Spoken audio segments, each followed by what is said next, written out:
আসসালামু আলাইকুম। আমি জেসমিন নেওয়াজ আমার কুকিং চ্যানেল থেকে আপনাদেরকে জানাই স্বাগতম।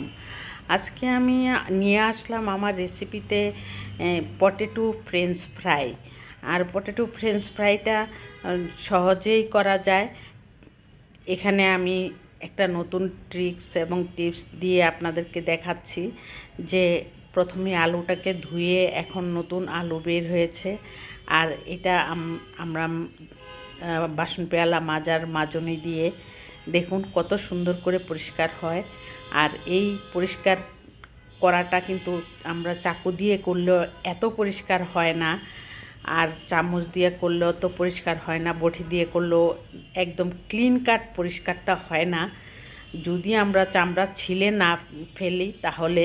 আর এই তারের ছোবাটা দিয়ে এত সুন্দর পরিষ্কার হয়, সেটা একদিন আমি করেছি, পরে আমার মনে হলো আপনাদের সামনে আমি তুলে ধরি। আর এটা এত ভালো লাগছে আমার কাছে, আমি এখন সব সময় এভাবেই আলুর চামড়াটা ছিলে পরিষ্কার করে ফেলি, একদম কিছুই থাকে না জানেন। আর আপনারা যদি করেন দেখেন একদম পরিষ্কার ক্লিন হয়ে গেছে। আর এইভাবে আমি আলুর ফ্রেঞ্চ ফ্রাই, আলুর চিপস এগুলি বানিয়ে আমি সন্ধ্যার সময় বাচ্চাদেরকে খাওয়াই। বাচ্চারা এক এক সময় এক একটা খেতে চায়, সেটা আমি করে দিই। আর দেখুন একদম ক্লিন, কোনো ময়লা বলতে আলুর কোনো খোসা আলুতে নেই। এভাবে আলুটা ছিলে ফেললে একদমই পরিষ্কার, বেশি সময় লাগেও না। আর এখন আমি আলুর চিপস বানানোর জন্য আমার ছোট মেয়ে আবদার করলো, সেই জন্য আমি এখানে ছোট ছোট করে এমনি চিপসের মতন করে কেটে তারপর ফ্রেঞ্চ ফ্রাইয়ের মতন ভেজে দিব, সন্ধ্যার নাস্তা হিসাবে ও খাবে। আর সেটাই আজকে আমি আপনাদের সামনে তুলে ধরলাম। আর আলুর ছিলার ব্যাপারটা কিন্তু একদম আধুনিক, নতুন মনে হচ্ছিল আমার কাছে, সেটাই আপনাদের সামনে তুলে ধরেছি। আর আমার ভিডিওটা যদি আপনাদের কাছে কোনো অংশে ভালো লেগে থাকে তাহলে অবশ্যই একটি লাইক দিয়ে কন্টিনিউ করবেন। এত ছোট ভিডিও আমি দেই যে আপনারা ফুল ওয়াচ করতে কোনো খারাপ লাগবে না, আমার ভিডিওটা একটু ফুল ওয়াচ করে দিবেন।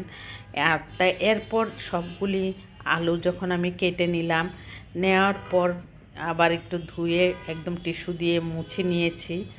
মুছে তারপরে আমি এখানে মরিচের গুঁড়া, লবণ, সয়া সস, একটু জিরের গুঁড়া দিয়ে আমি একদম মাখিয়ে নিব। মাখিয়ে নিলে আর কোনো কিছুই কর্নফ্লাওয়ারও দিব না আজকে, এমনিতেই ভেজে দিব, সেটা ওর কাছে ভালো লাগে। সেজন্য কর্নফ্লাওয়ার দিলে অনেক সময় ছাবা ছোবা হয়ে থাকে, আর এভাবে দিলে একদম প্লেন থাকে। সেই জন্য এভাবেই আমি আজকে আলুর চিপসটা বানিয়ে দিব।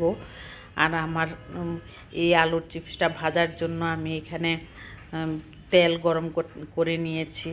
সবগুলি আমি আলুর চিপস একসাথে দিয়ে দিব, কারণ এটার মধ্যে কোনো আঠালো জাতীয় কোনো কিছুই নাই যে একটার সাথে আরেকটা লেগে যাবে। সেই জন্য আমি সবগুলি আলু দিয়ে তারপর আমি এখানে একদম ফুল হাই হিটে ভেজে নিব, কারণ এটা যত হাই হিটে ভাজা যায় তত ভিতরে সিদ্ধ হয়ে একদম সুন্দর হয়ে মচমচে হয়ে থাকবে। আর এইভাবেই আমি একটা মাঝখানে একটু নাড়াচাড়া করে দিলাম, দেওয়ার পর আর একটু ভাজলেই হয়ে যাবে। আর সেই চিন্তা করে আমি আলুর চিপস বানিয়ে আজকে আমার মেয়েকে দিয়েছি খেতে। এখন আমি উঠিয়ে নিব।